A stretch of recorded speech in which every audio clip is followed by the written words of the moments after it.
ice settings. In de-icing, it can be used to pre-wet your salt as you apply it, or it can be applied directly as a liquid. When pavement temperatures start to get low 20s, 20 degrees, brine quickly starts to become ineffective because, again, in essence, it is just salt water. Some of the quick do's, always apply when your pavement conditions are appropriate. Use as a pre-treatment versus dry materials. One of the practices when I started with the Town of Linn was a pre-event salt application on certain roads. And for a number of reasons, we got away from that and went to liquids. So if you have the option or the ability to do so, it's always a great option with brine to pre-treat. And always apply at the appropriate recommended application rates. You can go up and down a little bit. There's a range of recommendations, gallons per ton in pre-wet or gallons per lane mile in anti-icing or a direct liquid. But you really want to stay within those parameters. This little table I want to put up just to kind of show that, you know, as you look at what 1 pound of salt melts, once you get those pavement temperatures in the 20s and lower, you can see how much less ice salt alone or brine alone will be able to handle. Some of the don'ts, don't apply outside of its working parameters. I think some of the biggest this isn't working type stories and situations that I hear, or the brine is a waste of time, etc., is it only can do so much. And when you go outside of its parameters, you're setting yourself, your agency, your company, whatever it may be, up for failure pretty much from the word go. So stay within its parameters. Don't use it when the pavement temperatures are too cold. Don't use it prior to events where it will not be effective, specifically like a freezing rain event. There's no need to put that on the road. The rain's going to wash the chemical off before it can do anything. And again, do not use non-recommended rates. Again, no matter what we're going to talk about, whether it's brine, another single concentrate product, a blended product, it's all about your pavement temperatures. Air temperatures are great to know for pavement temperature trends, but in the end, what we're applying is at the road surface. So we need to know what the temperature of the road surface is. If you don't, you can still take an educated guess, but at some point you are going to be applying either too much or too little.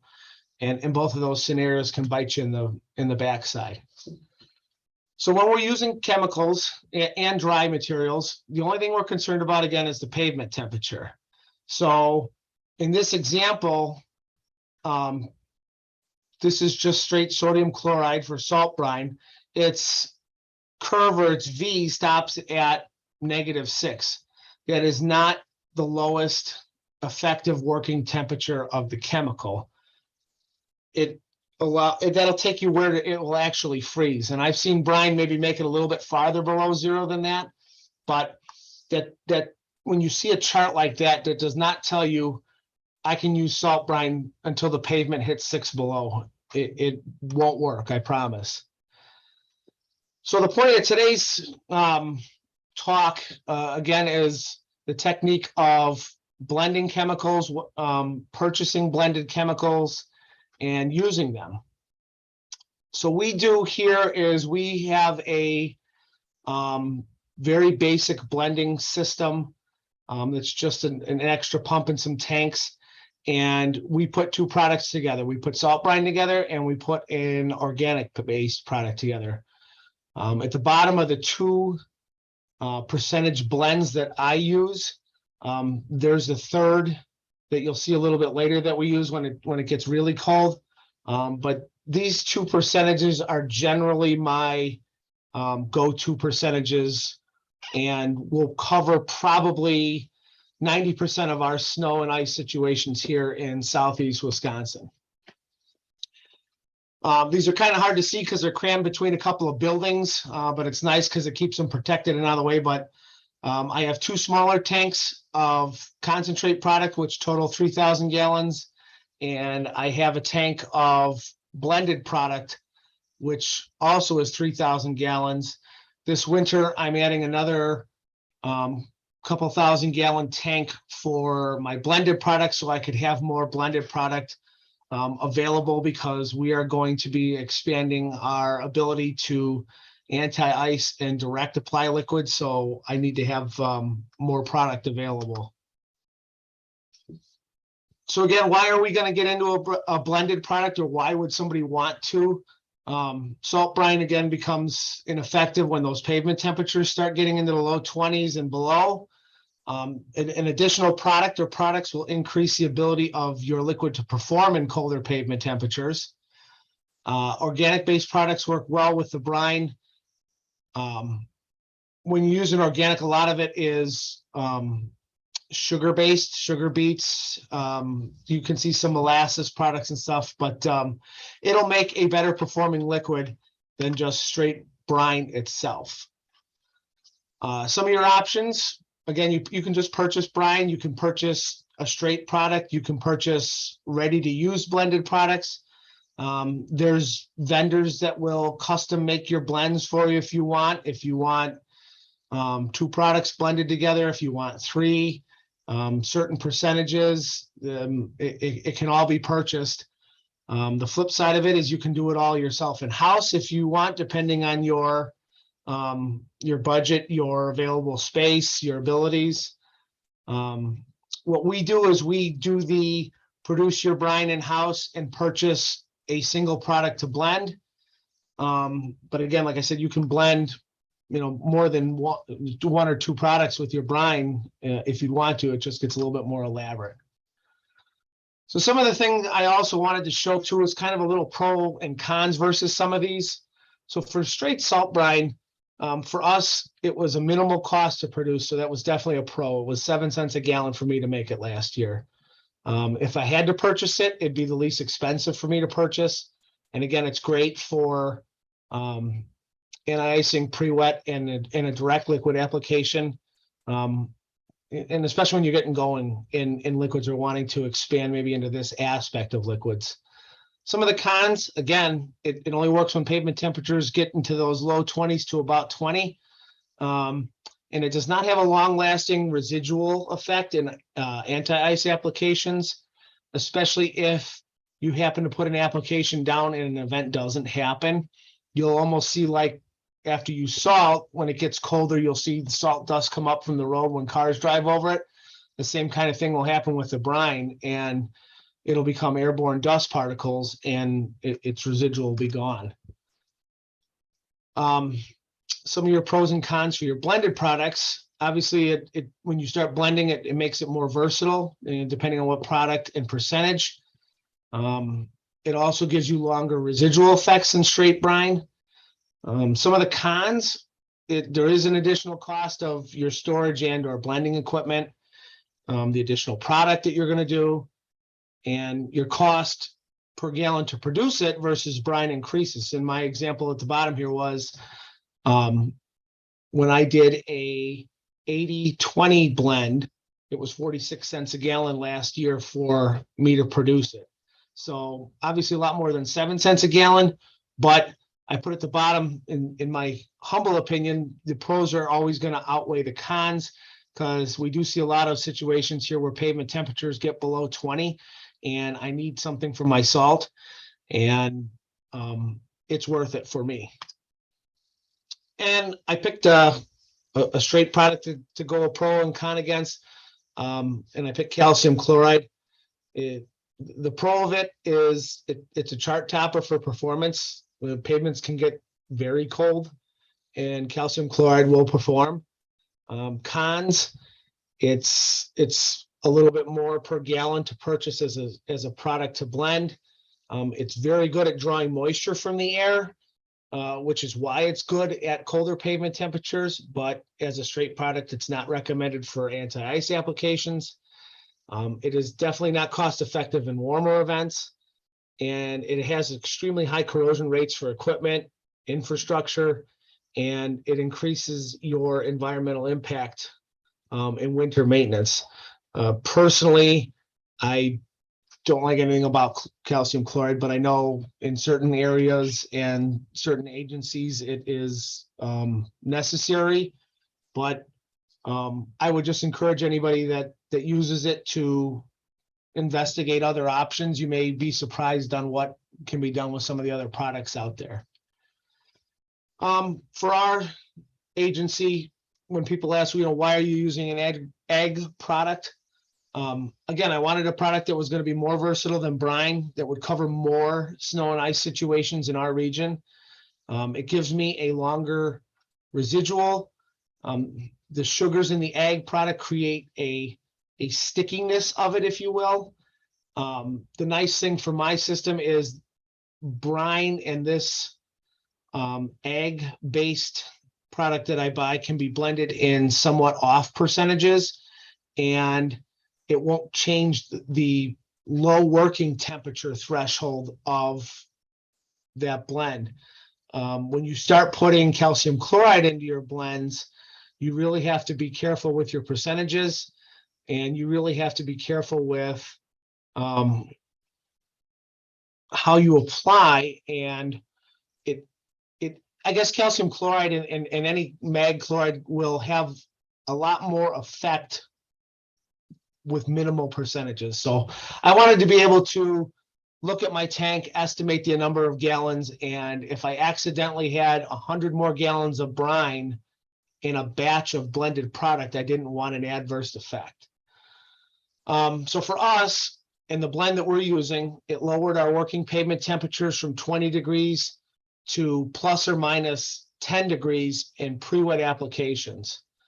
On a side note on that, I will allow us and my guys to apply when pavement temperatures are in the upper single digits, as long as it's daylight. If it's something where it's evening going into nighttime and the likeliness of pavement temperatures trending down below 10 and staying below there for a while, we will not. But if the pavement temperature is, let's say, 8 or 9 degrees and it's 6 o'clock in the morning and getting light, and I'm going to have daylight and more traffic, the odds are my pavement temperatures are going to go above that threshold, and I feel safe using it. And that's kind of just something that I've learned with that product, I guess, real life experience. Lastly, I wanted a product that reduced the overall corrosiveness of what we were throwing down. Corrosion for our equipment, I tell my town board we do the absolute worst things to trucks. We hang a gigantic plow or plows on the front of them, and we ask it to push, and then we throw corrosive materials out the back. And I want to do whatever I can with the product I'm throwing to reduce that corrosiveness. So a real easy example we always use to kind of get the aha moment for why an ag product is salt and sugar. We use the Coca-Cola example of, you spill a can of Coke on your kitchen floor, you wipe it up, but you walk on that spot and your foot still sticks on it. So that's kind of what we're hoping for, especially with residual after with ag products. This is an example of, this was a minor event last year. It was just about ending. These were the last roads on my route. So I chose to go back and try and direct apply on it. And it's kind of tough to see, but the left lane coming toward the picture in the turn, I had applied, I turned around and I was going back. This is the same intersection the following day. And it's a great picture that shows that residual effect. So after everything was said and done, we got the results we wanted the day of that event. I had a pretty fast melt off, if you will, of what had accumulated on the pavement. And this was my residual effect that was still on the pavement and it's ready for the next event. Is it always going to be on the pavement? No, eventually it's not a forever thing, but obviously you can clearly see it. This one may be a little bit tougher, but I tried to draw the red line. This is where my agency meets another agency. And this was, again, that same event. So I direct applied all the way to this road where I turned around.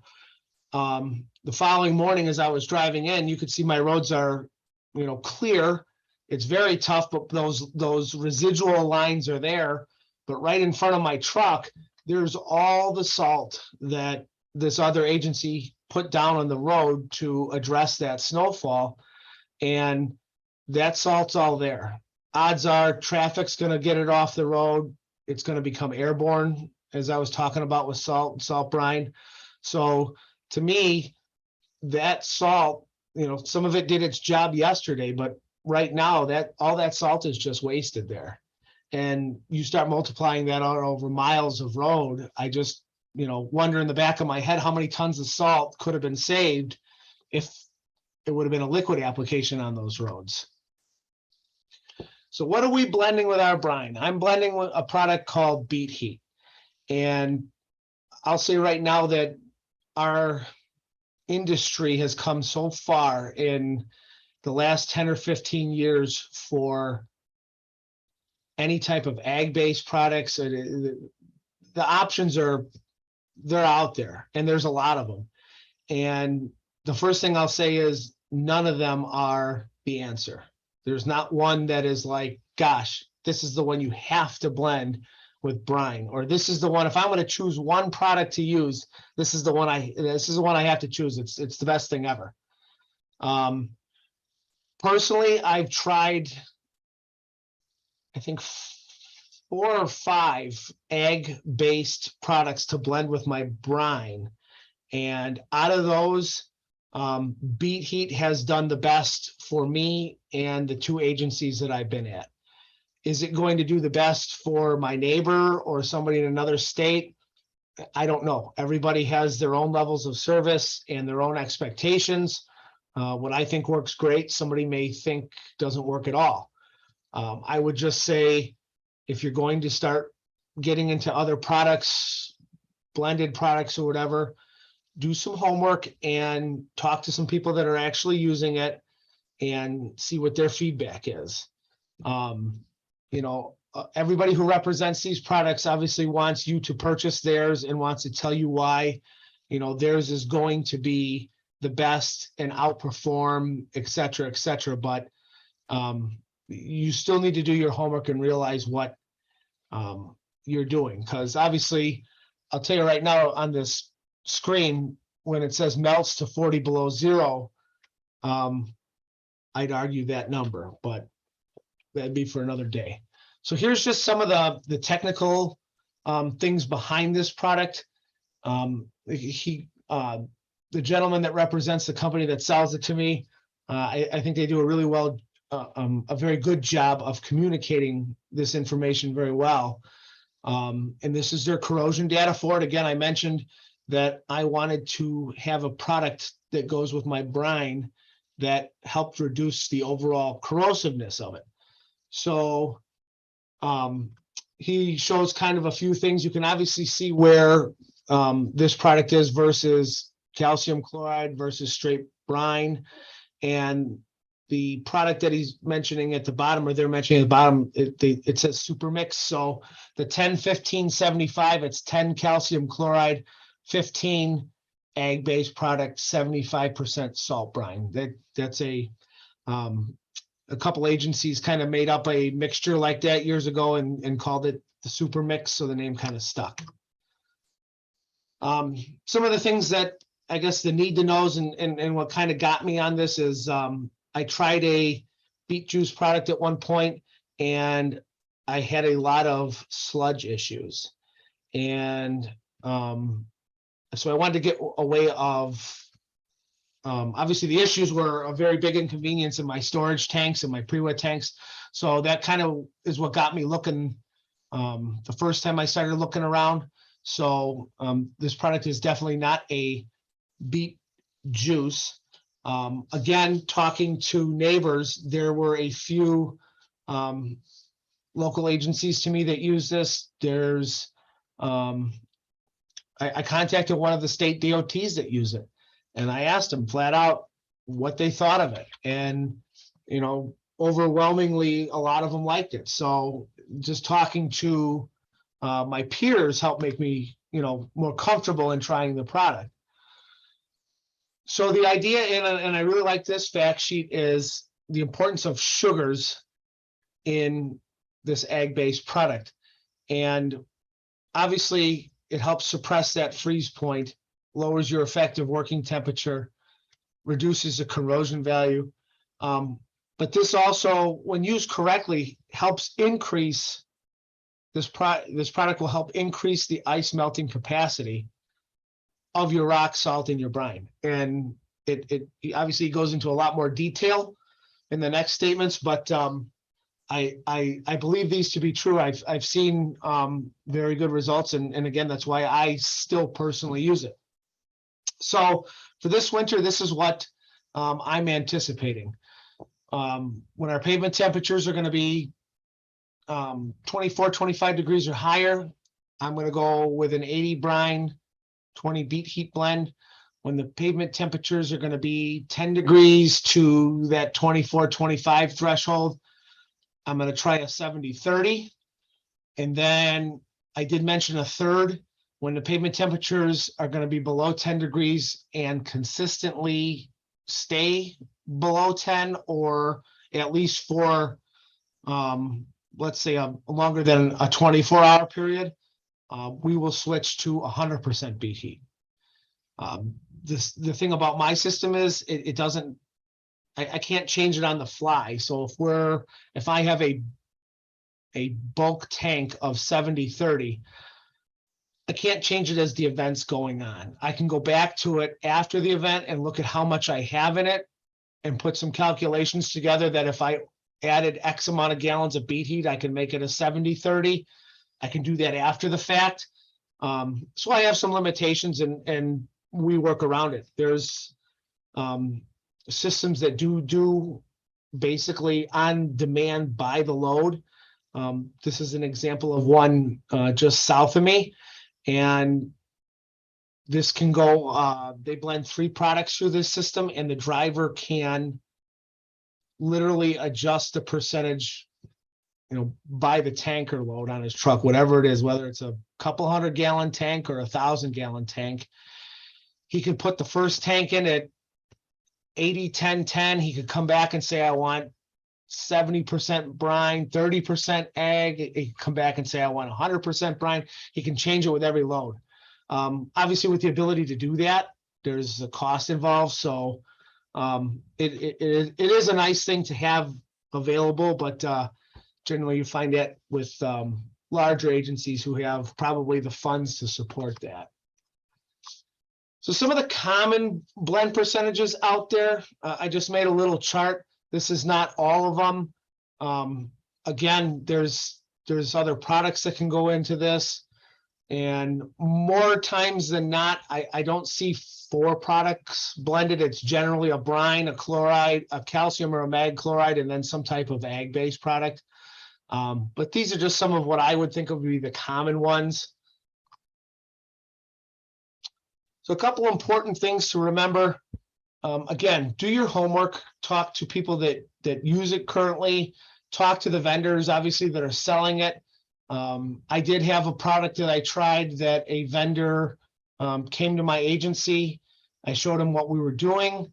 I told him what I'd like to do with his product. I told him my expectations, and he gave me some percentage numbers to blend with brine. And he was very upfront and honest with me and said, if you're not going to do what I'm telling you to do with these percentages, then I don't want you to buy my product. And that was kind of interesting when he said that, but I very much appreciated his honesty, because he knew from his standpoint, if I wasn't going to use it correctly, I wasn't going to have the results that I wanted. And it could easily be me turning around going, well, I bought this from this guy and it doesn't work. So let them know what your expectations are too when you're buying either blended products or you're going to buy something to blend. If your expectations don't match their product or what their product can do when you blend it, it's not going to work out for either one of you. And again, don't use a blended product, just like Brine, outside of its working parameters and expect a good performance. It's not going to happen. You'll set yourself and your agency and your company up for failure.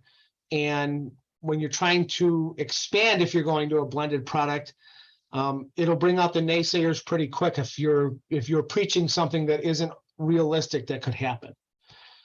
And then be open to change throughout the process. What you think may work great for you may not work the best, may need to be adjusted. You may find a better product. You may find, whatever. So always be open to changing and maybe even adapting some things. But if you approach it with an open mind, you'll be very, very likely to succeed with it.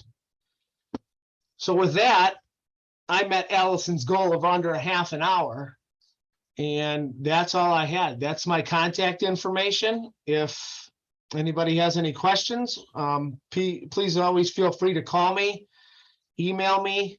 I'm happy to show anybody, if you're local or even if you want to take a drive, what I do here and how we do it. I'm always glad to help. All right. Thanks so much, Matt. You're the best. I like to give you a hard time. So, yeah, I have a couple questions that came in via email. If anybody else wants to put some questions in on the chat, we 100% welcome those. I apologize for there was a little bit of a tech glitch there. I think, Matt, when you went off and coming back in, I forgot to click one more button. So I think we came on just a little late for folks, but looks like we do have a number of people with us now. So like I said, it's always great to hear from people. So please put comments or questions into the chat or email them to me. But we have a question from Julie, and it looks like Julie is at Western Technical College. So maybe a slightly different kind of setup than what you're often working with, Matt, thinking from the town perspective. But she was asking if you have any issues with the product tracking into buildings or flooring, problems like discoloration or stickiness. So I don't know if you could kind of speak to that from what you see on roads, maybe extrapolate a little bit. Well, the first thing too with our sugar-based product too is very water soluble, if you will, because we'll have vehicles follow us when we anti-ice and stuff, and they'll call and they'll say, "This stuff is all over my car," and we just run it, just tell them run it through the car wash and it comes out. The only thing that I've done here is I've experimented a little bit, spraying the liquid on our sidewalks, which we don't have a lot in front of our town hall. But I've actually found that what gets quote unquote tracked in versus if we're salting and what gets tracked in when you just salt, it's a lot less. And the cleaning lady really appreciates it, because usually she's vacuuming up salt particles. There's a lot of white residual all over the tiles and stuff by the front doors. Whereas when I spray it with liquid or even use a little salt with the liquid, when everything's said and done, when we look at our foyer, it's a lot less. Mm-hmm. And hopefully that makes sense. Yeah, I would definitely second that from everything I've heard from people, like the switch over to liquids. So like Julie, even just, using salt brine versus kind of rock salt, like that shift is where people see a huge reduction in terms of labor and kind of costs, like for cleaning and that additional maintenance inside the building. And even like the need to replace like doors, door jambs, like entryways, like goes way down.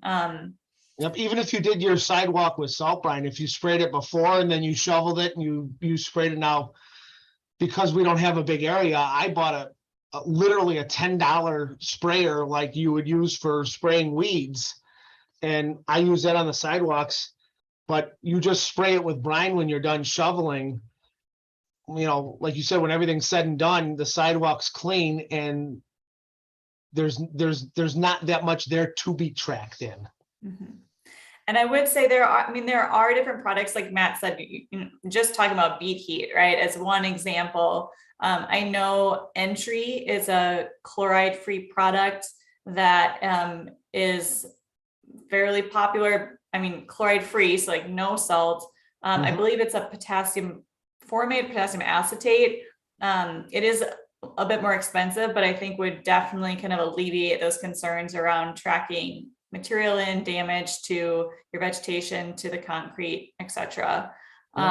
So definitely other options to explore. A few years, actually it was more than a few years, but about five or 6 years ago, I actually talked to somebody from the city of Milwaukee because they put streetcars rails in their streets, and they were looking for a liquid product that would be as minimally corrosive as possible around those rails, because the rails are metal, but yet they still had to plow their streets and treat them. So yeah, a product like that definitely, some of these products definitely help reduce the corrosiveness of it. All right, so it looks like Julie had a follow-up about environmental concerns with sugar versus salt. So wondering, are we going to be hearing in a few years that we need to limit sugar? Well, it's just like a lot of stuff, moderation. Too much sugar, you get too much of these sugars in water systems and waterways, and there are negative impacts of that too. So it's always a balance. There's, just like the liquid products themselves, there's really no, there's no magic product out there that we can take the snow and ice off of, sidewalks and parking lots and roads and have zero impact to, infrastructure and environment and groundwater. It's just, how can we use the products that we have to the best of our ability for the least amount of impact? And that's where we got to try and figure it out. Yeah, no, well said, Matt. And I think that's our goal, right? We're trying to put all these things out there, what's working for people to help limit in total kind of the chemical product that's going down, because all of it's going to end up in our water. And for those who may have questions about that, so sugars, I mean, they're not toxic to aquatic organisms in the way that chlorides are, but they are food, right? Just like we love to eat sugars, little microbes in the water will eat those sugars up. And as they do that, they are taking more oxygen out of the water columns, out of our streams, and then that can lead to problems with fish, other organisms that need that oxygen. So that's the primary concern with sugars. But again, the idea is we're using them in small amounts to help limit the total amount of product that's going down. And if those sugars, end up kind of like in our soils, that's less of a problem than water. So they can be good food there. We do have a question that came in here from John. John said the photo showed your tanks located outside, and he's wondering, is freezing an issue for you? No, nope. I have never had our product freeze. The last few winters, last year we got down to 23 below overnight. And a couple winters ago, we reached about the same. The nice thing is, in this area, when we hit that, we only stay there for a little bit, and then we're back up to something reasonable.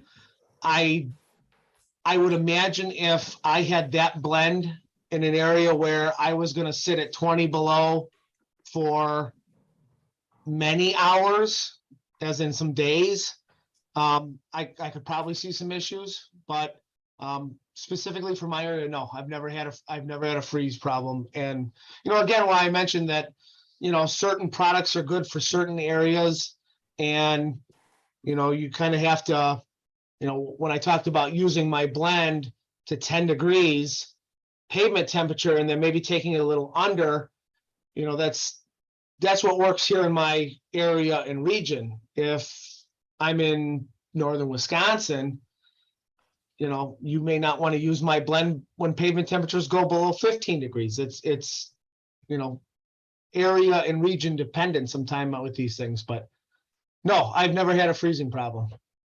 And I would, in defense of Brine, Matt, yes, is in southern Wisconsin. Folks up in Fairbanks, Alaska are still using brine, right? Yep. So, Oh, yeah. yeah, it can be used, but yeah, kind of figuring out kind of what works for you, what's available. Right.